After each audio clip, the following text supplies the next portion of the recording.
Assalamualaikum warahmatullahi wabarakatuh. Perkenalkan, nama saya Wulandari dari Fakultas Ekonomi dan Bisnis Prodi Ekonomi Pembangunan dengan NIM belakang 181. Di sini saya akan menceritakan sedikit tentang apa itu penegakan hukum di Indonesia. Tujuan saya membuat video ini untuk melengkapi ujian akhir semester saya dengan mata kuliah kewarganegaraan. Indonesia adalah negara yang memiliki sistem hukum yang didasarkan pada prinsip-prinsip Pancasila, konstitusi negara. Sistem hukum di Indonesia terdiri dari 3 cabang, yaitu yudisial, eksekutif, dan legislatif. Yudisial adalah cabang pemerintah yang bertanggung jawab atas penegakan hukum dan pengawasan kepatuhan terhadap konstitusi dan hukum-hukum yang berlaku di negara tersebut. Cabang ini terdiri dari Mahkamah Agung, Mahkamah Konstitusi, dan keadilan negeri. Pengadilan-pengadilan ini bertanggung jawab atas penutupan pidana, peradilan sipil, dan peradilan administrasi.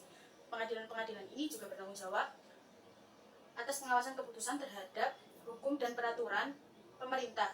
Eksekutif adalah cabang pemerintah yang bertanggung jawab atas pemerintah negara dan menjalankan hukum-hukum yang dibuat oleh legislatif. Eksekutif terdiri dari presiden, wakil presiden, dan kementerian-kementerian yang dibentuk oleh presiden. Legislatif adalah cabang pemerintah yang bertanggung jawab atas pembuatan hukum dan pengawasan keputusan terhadap hukum-hukum yang dibuat oleh eksekutif. Legislatif terdiri dari Dewan Perwakilan Rakyat (DPRD), DPR, dan Dewan Perwakilan Rakyat Daerah (DPRD). DPR dan DPRD bertanggung jawab atas pembuatan undang-undang dan pengawasan kepatuhan terhadap undang-undang yang dibuat oleh eksekutif. Sistem hukum Indonesia juga mencakup pengadilan-pengadilan agama seperti pengadilan agama dan pengadilan syariah yang bertanggung jawab atas penuntutan pidana dan peradilan sipil yang terkait dengan hukum agama dan syariah. Sistem hukum Indonesia juga mencakup pengadilan-pengadilan khusus seperti pengadilan pidana anak dan pengadilan pidana korupsi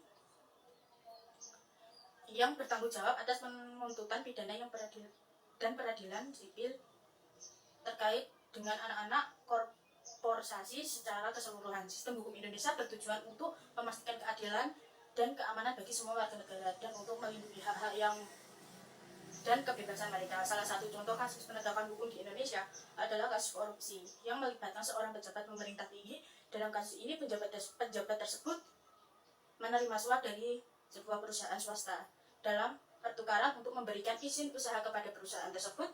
Pejabat tersebut kemudian dituntut pidana karena tindakan korupsi tersebut. Kasus ini kemudian diproses di pengadilan dan pejabat tersebut akhirnya dijatuhkan hukum penjara karena melakukan tindakan korupsi tersebut. Kasus ini menunjukkan bagaimana sistem hukum Indonesia dapat menegakkan hukum dan melindungi negara dari tindakan korupsi. Sekian video dari saya. Apabila ada kesalahan kata, saya minta maaf.